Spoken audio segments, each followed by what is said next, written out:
గాజువాక నియోజకవర్గాన్ని వచ్చే 5 ఏళ్ల కాలంలో మరింత అభివృద్ధి చేసేందుకు ప్రజల నుంచి వచ్చిన సూచనలు సలహాలను పాటిస్తూ ప్రత్యేకంగా నియోజకవర్గ మేనిఫెస్టో రూపొందించినట్టు గాజువాక వైసీపీ ఎమ్మెల్యే అభ్యర్థి గుడివాడ అమర్నాథ్ అన్నారు. గురువారం గాజువాకలోని తన పార్టీ కార్యాలయంలో గాజువాక అభివృద్ధికి సంబంధించి ప్రత్యేక తయారు చేసిన డాక్యుమెంటరీని పవర్ పాయింట్ ప్రెజెంటేషన్ ద్వారా వివరించారు. ఈ సందర్భంగా అమర్ మాట్లాడుతూ గాజువాక నియోజకవర్గంలో ముఖ్యంగా ట్రాఫిక్ కష్టాలు లేకుండా చూసేలా ప్రత్యేక కార్యాచరణ ఏర్పాటు చేస్తున్నట్లు తెలిపారు. ముఖ్యంగా పర్యాటక ప్రాంతమైన యారాడ బీచ్ లో పాటు పార్కులు, ఫుడ్ అండ్ ఫేజ్ లోను ఏర్పాట్లు చేస్తున్నామన్నారు. ఇంకా స్థానిక ప్రజలకు అవసరమైన అన్ని రకాల సదుపాయాలను కల్పిస్తామన్నారు. ఈ నిర్ణయంలో నాకు తెలిసి బహుశా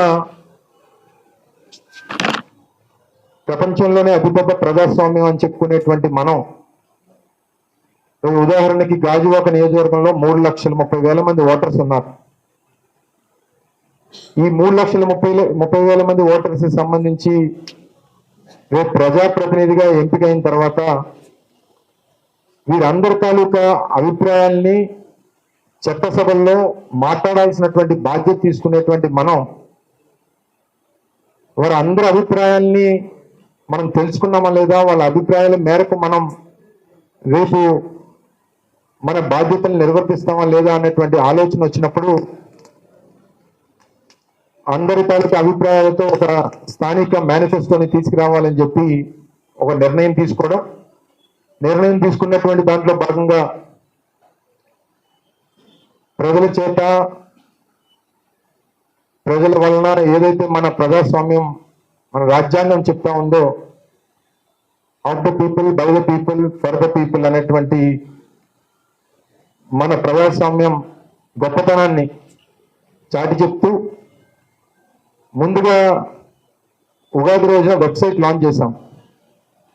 ఈ వెబ్సైట్ ద్వారా ప్రజల తాలూకా అభిప్రాయాల్ని, ఇండివిజువల్స్ తాలూకా ఆలోచనల్ని రానటువంటి కాలంలో గాజువాక నియోజకవర్గం ఏ రకంగా ఉండాలి అనేటువంటి అభిప్రాయాన్ని ప్రజలు అనుకుంటా ఉన్నారు. వాటన్నిటినీ కూడా తెలుసుకునేటువంటి దానికి లోకల్ మేనిఫెస్టోకి సంబంధించినటువంటి ఒక వెబ్సైట్ లాంచ్ చేయడం, ఆంధ్రప్రదేశ్ రాష్ట్రంలో ఏదన్నా ఒక మంచి బ్యూటిఫుల్ టూరిస్ట్ డెస్టినేషన్ ఏదంటే నా ఉద్దేశంలో, నా మనసుకి ముఖ్యంగా హత్తుకునేటువంటి ప్రాంతం యారాడ ప్రాంతం.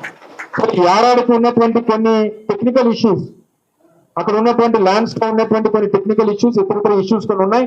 వాటన్నిటిని కూడా అధిగమించి అక్కడ ఉన్నటువంటి యువతకి ఉపాధి కల్పించేటువంటి విధంగా టూరిస్ట్ డెస్టినేషన్ గా ఒక డెస్టినేషన్ వెడ్డింగ్స్ కానీ, డెస్టినేషన్ ఈవెంట్స్ కానీ, ఏదైనా ఎవరైనా బర్త్డే పార్టీ చేసుకోవాలన్నా, కాన్ఫరెన్స్ పెట్టుకోవాలన్నా, ఏది చేసుకోవాలన్నా సరే అక్కడ జరుపుకునేటువంటి విధంగా అక్కడ ఫెసిలిటీస్ ని క్రియేట్ చేసి, అక్కడ ఓపెన్ ఎయిర్ థియేటర్స్ కానీ, లేదా మిగిలినటువంటి మంచి స్పోర్టింగ్ యాక్టివిటీస్ కానీ, లేదా ఒక అమ్యూజ్మెంట్ పార్క్ లాంటిది కానీ, ఇవన్నీ కూడా ఆ ప్రాంతంలో ఏర్పాటు చేస్తే తప్పకుండా బహుశా నాకు తెలిసి గంగవరంలో ఉన్నటువంటి వారికి, యారాడలో ఉన్నటువంటి వారికి కూడా ఉపాధి కల్పించేటువంటి కార్యక్రమం కూడా మనం చేయగలుగుతాం అన్నటువంటి ఉద్దేశంతో.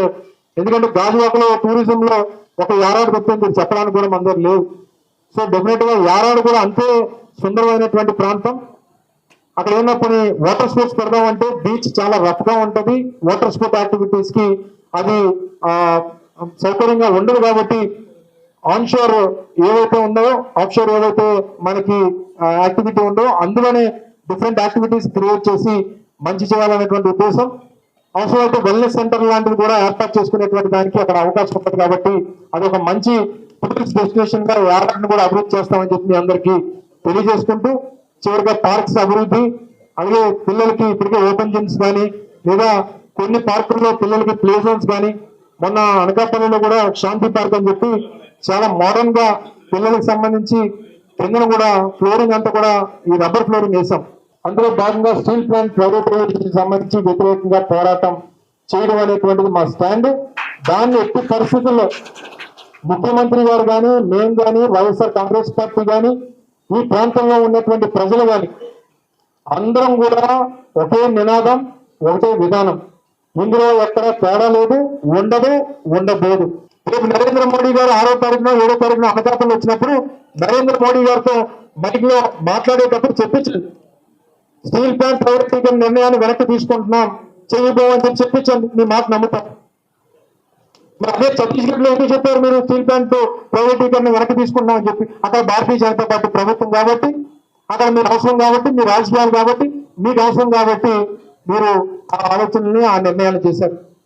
చెప్పండి, రేపు 7వ తారీఖున కూడా మేము స్టీల్ ప్లాంట్ ప్రైవేటీకరణ మేము చెయ్యము అని చెప్పమని చెప్పండి. లోకల్ గా వేలాది మంది ఇచ్చినటువంటి ఇన్పుట్స్ అన్నిటిని కూడా మనం నోట్ చేసుకోవడం జరిగింది. వీటన్నిటి కూడా మనం సాధ్యమైనటువంటి ప్రతి విషయాన్ని నెరవేర్చేటువంటి దానికి, అమలు చేసేటువంటి దానికి చొరవ తీసుకుంటారని చెప్పి కూడా మీ ద్వారా అన్ని వార్డుల్లో దాదాపు 20 వార్డుల్లో ఉన్నటువంటి ప్రజానీకానికి మాటిస్తూ, ఇచ్చినటువంటి మాటకి తప్పకుండా కట్టుబడి, ఎందుకంటే గతంలో మా తాత తండ్రి ఇద్దరు ప్రాతినిధ్యం వహించినటువంటి నియోజకవర్గానికి మళ్ళీ ఈరోజు జగన్మోహన్ రెడ్డి గారు పోటీ చేసేటువంటి అవకాశం కల్పించారు. తప్పకుండా ప్రజలు ఆశీర్వదిస్తారు. ప్రజలందరి సహకారం, ప్రభుత్వాలకు ఆశీర్వాదం, మీ అందరి ప్రోత్సాహంతో తప్పకుండా విజయం సాధిస్తాననేటువంటి నమ్మకంతో ముందుకెళ్తున్నాం.